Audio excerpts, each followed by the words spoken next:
Things just went nuclear, guys, so the war in the Ukraine has the world on edge with the threat of a wider conflict growing by the day. The Kremlin issued a warning saying that deploying troops to Ukraine by European NATO members could lead to an inevitable conflict with Russia. Now, this comes after French President Macron opened the door to sending military aid to the Ukraine. Adding to the tension are Russian President Putin's threats of using nuclear weapons and the fact that both Russia and the US, the leading NATO power, have the world's largest nuclear arsenals. President Joe Biden himself has warned that a direct conflict between Russia and NATO could lead to World War III. As the world watches with bated breath, it's crucial to stay informed about the latest developments in this ever-evolving situation. Starting with this update right here. So grab a drink, get comfy. We're going to be diving right in. So here's the latest from Russian President Vladimir Putin warning of nuclear war if the US helps Ukraine. Check this out. Welcome back here on Live Now from Fox, and I do want to get back into some of the international headlines right now as Russian President Vladimir Putin warning the U.S. against any deeper involvement in Moscow's war with Ukraine, saying there's the risk of a global nuclear conflict. Alex Hogan with Fox News joining us now live with more on that blunt warning from Putin. Good morning, Alex. A lot to this. A lot to break down. Hi, Josh. Thanks for having me. So some very strong words that we heard from Russian President Vladimir Putin warning the West not to interfere, and that if there is further interference, he says there could be a nuclear conflict. He had made all of these comments at this speech today. This was a speech that he gave to Parliament, this annual address. And as I mentioned, very strong words saying that the West is trying to interfere and arguing that the vast majority of Russians fully support the war in Ukraine. Some people are saying that the globalists wanted to make a fool out of Russia, but instead the globalists ended up making fools of themselves. Now, I just hope that the world leaders finally wake up and kind of let this be a lesson and not let things escalate any further. Just in the past few days, we've had threats of a Russia-NATO war, and yes, that includes the United States. Not to mention even a warning about nuclear escalation from Putin himself. French President Emmanuel Macron opened the door to European nations sending troops to the Ukraine. And to this, Kremlin spokesperson Dmitry Peskov responded by saying that they would need to talk not about the probability, but about the inevitability of a direct conflict. Now, let's remember, guys, Russia and the United States, the big power behind NATO, have the world's largest arsenals of nuclear weapons. President Joe Biden has said that a conflict between Russia and NATO could trigger World War III. And it looks like that's exactly what Putin is threatening if Western allies come to Ukraine's aid. In his annual State of the Nation speech, Putin boasted of his country's nuclear arsenal, including the deployment of new hypersonic missiles. He then referenced what French President Emmanuel Macron said about sending troops to Ukraine, saying potential aggressors will face far graver consequences if they enter Russian territory. And remember, guys, they consider Ukraine as Russian territory. Putin also talks about how they have weapons capable of striking targets on their territory. According to Putin, everything that they're inventing now, spooking the world with the threat of a conflict involving nuclear weapons, which potentially means the end of civilization. Don't they realize this? The Russian leader has threatened to use nuclear weapons throughout the war in the Ukraine. This is probably part of their campaign to keep the idea of nuclear threat in the minds of Western leaders. And take note, he has suspended participation in a nuclear arms limitation treaty with the United States and moved tactical nuclear weapons to ally Belarus. He also said strategic nuclear forces are on full combat alert and that the ability to use them is assured. Among the other things that he said, Putin denied again that Russia would use nukes in space, calling the idea completely untrue. He said claims like this are just a trick to get Russia to negotiate on terms that favor the US. He also accused the West of making a big deal out of nothing and starting a new arms race. Now, just to be clear, he was referring to the recent news saying that Moscow could potentially launch in a major new threat of global communications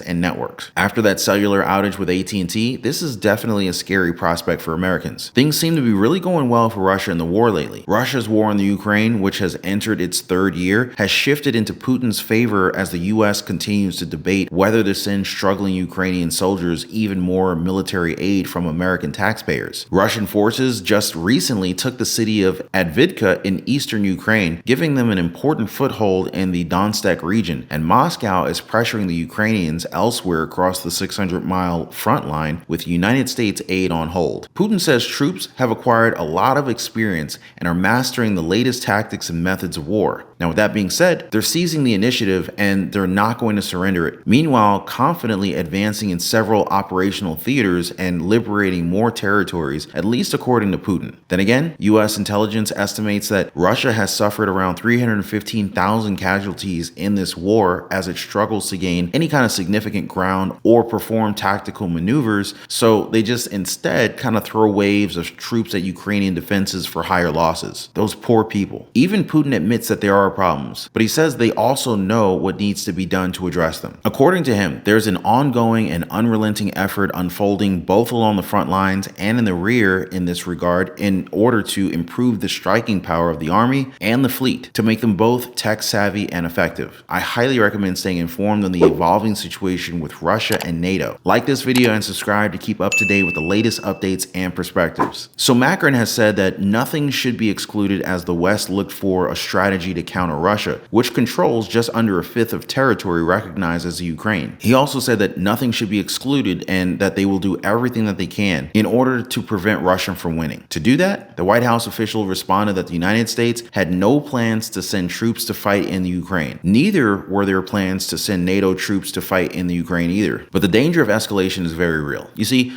currently the fighting is mostly in the Ukraine's most rural eastern half. Now, if it moves west into the heart of Ukraine's largest cities, it moves closer to nearby NATO treaty allies. Now, the odds of a scary spillover incident, of a miscalculation that could trigger a wider war between Russia and the American-led alliance would rise accordingly. But each side's propaganda machine has been busy trying to spin things their way. Putin describes the United States and its allies as a crumbling empire that wants to destroy Russia and steal its natural resources. The West, on the other hand, casts Putin as a dictator and a killer, and Putin's Russia as an enemy. Biden also called Putin a crazy SOB. So if we're into name calling these days, I'm not sure where this is going to lead. But what about you guys? Honestly, I'm just kind of scared of the idea that hardworking American people would be pulled to a war because of their pride and their ego of a few world leaders. You know what I mean? Is anyone but me sick of having our lives and our futures run by people who are all crazy, evil, greedy, and don't actually have any personal skin in the game? Guys, you've been with me from the start, and you know we've been paying attention for the last few years so that we always get to the truth of the matter whenever it comes to headlines like this, right? I mean, it's not just your imagination. There has been more war lately. The Uppsala conflict data shows a dramatic increase in the number of different conflicts around the world starting 2011, the year of the Arab Spring uprisings, which led to deadly conflicts in Syria, Libya, and Yemen. Then came 2022, which according to Uppsala and the Peace Research Institute in Oslo, more than 204,000 war deaths took place. That made it the deadliest year for conflict since the mid-1980s. Russia's invasion of Ukraine made the biggest headlines, and it's hard not to see why. It was a kind of industrialized nation-state versus nation-state conflict, complete with tank assaults and trench warfare and artillery duels that the world had rarely seen this century. But it wasn't even the deadliest war of 2022. Nope.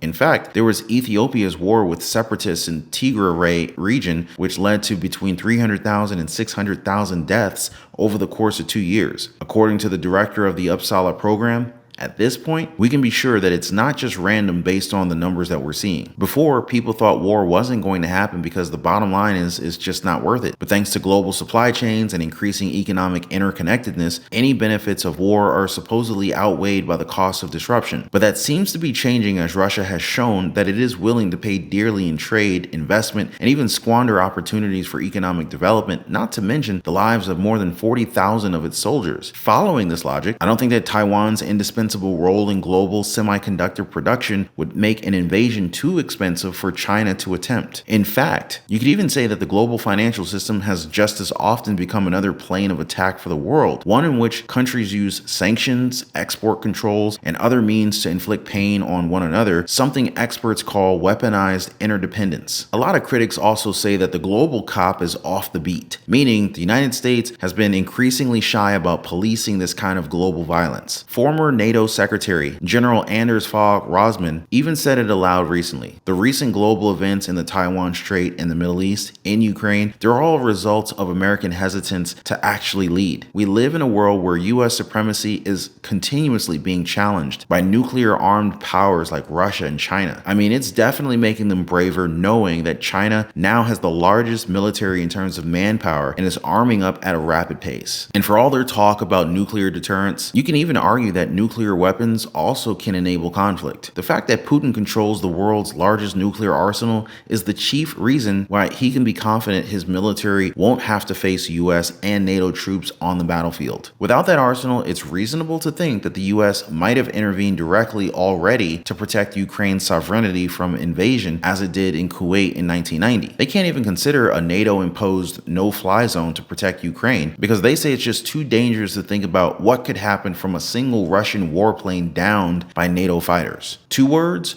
nuclear annihilation. So yeah, the world's looking pretty rough lately, especially with all this war stuff that's going down. It's easy to feel overwhelmed and think that things will just keep getting worse from here. But let's remember, guys, history is not solely defined by its darkest chapters. Remember all of those times throughout history when things seemed impossible, but humans somehow managed to pull through, right? So yeah, that's the human spirit that we're talking about, and it's still a thing. So keep your head up, guys. I want to thank you guys so much for joining the discussion. And hey, if you found this video helpful or even interesting, maybe both, hit the like button, subscribe, share the video, whatever. It's all totally appreciated. I look forward to seeing you guys on the next one. Take care.